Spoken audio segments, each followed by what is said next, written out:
Welcome to my channel. What? Wait. You open your eyes. You are in the Middle Ages. And before you get excited, no, you aren't a king, a queen, or even a minor lord. You are a peasant. Your house consists of exactly one cramped room. That single space has to serve as your bedroom, your kitchen, your living room, and an emergency barn. To survive the freezing winters, your chickens, goats, and maybe a pig sleep right inside with you. The floor beneath you is literal dirt. Every time a goat shifts or a human steps, dust kicks up into the air. The windows have no glass, just uneven wooden shutters that invite in the biting cold and swarms of flies. But the most immediate problem is the air. Most peasant houses relied on an open fire burning right in the middle of the room, often with no chimney. You breathe in thick, stinging wood smoke from the moment you are born. Privacy does not exist. You sleep alongside your parents, siblings, children, and whatever extended family happens to be living there, all crammed onto cloth bags stuffed with straw. Those bags are thriving ecosystems of lice and fleas, which you simply accept as roommates. You haven't even stood up to start your grueling day of labor, and your body is already fighting a war. Simply opening your eyes and drawing a breath in a medieval home was an intense physical ordeal. Your stomach growls, so you stumble over to the kitchen area for breakfast. Waiting for you is a wooden bowl of pottage, a perpetual stew that has been boiling since your grandfather was alive. Every day, the household simply tosses more stuff into the old pot: grains, roots, random vegetables, or whatever pebble falls in. Next to the pottage is a piece of bread hard enough to crack a skull, heavily cut with cheap fillers like powdered grass or sawdust. But the real danger lies in the flour itself. This diagram illustrates how a toxic fungus called ergot infected medieval rye, spreading straight into the human digestive tract. Consuming this grain triggered horrific hallucinations, severe muscle spasms, blackening gangrene, and, in extreme cases, an agonizing death. To wash down that meal, you pour yourself a drink. And first thing in the morning, everyone, including toddlers, is drinking beer. This was called small beer, a very weak brew with low alcohol content. But getting a buzz wasn't the goal. They drink it because the brewing process involved boiling and fermenting the liquid, which killed off bacteria.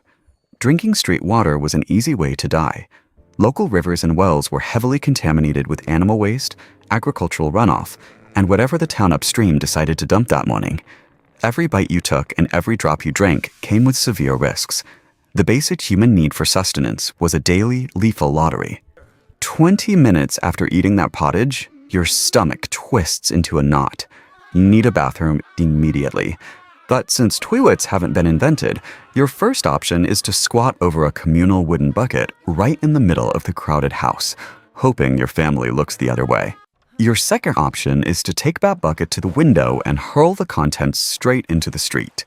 If you were feeling exceptionally polite, you might shout "Gardy Lou," a messy translation of a French warning to watch out for the falling waste. That waste pooled with rotting food, dead rats, and mud to create bubbling brown rivers of sludge running right through the center of town. When it rained, this toxic soup flowed directly downhill into the same water sources people drank from. This highly efficient contamination cycle killed tens of millions of people across Europe with dysentery, typhoid, and permanent intestinal parasites. With your stomach still in agonizing pain, you dragged yourself to the village doctor.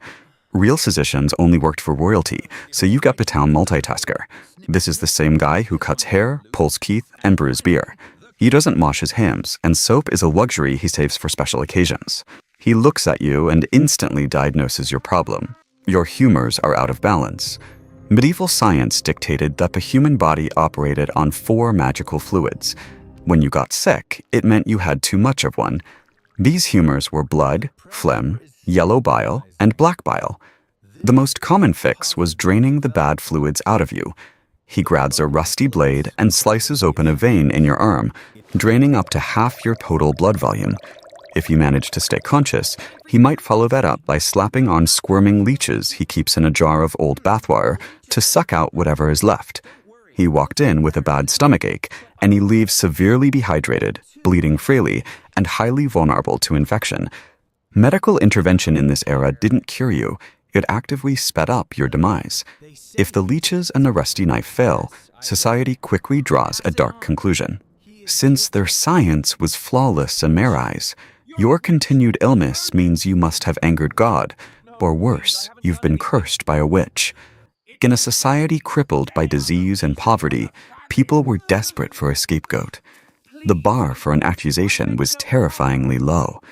Knowing too much about wild herbs, suffering a bad harvest, or simply acting too confident was enough to get you labeled a witch. And once the rumor started, it was a death sentence.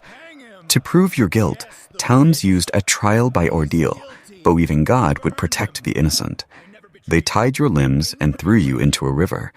The paradox was unwinnable: sink and drown as an innocent, or float and be executed as guilty. You can open your eyes again. The dirt floors, the boiling pottage, and the angry mobs are gone. You are back in the present day. Your daily access to clean plumbing and treated medicine rests on a foundation of lives spent breeding wit's milk and drinking sewage. You are here because your ancestors managed to survive this 24-hour cycle for years. Every comfort you have is built on a life they had to endure. Goodbye. See you in the next video.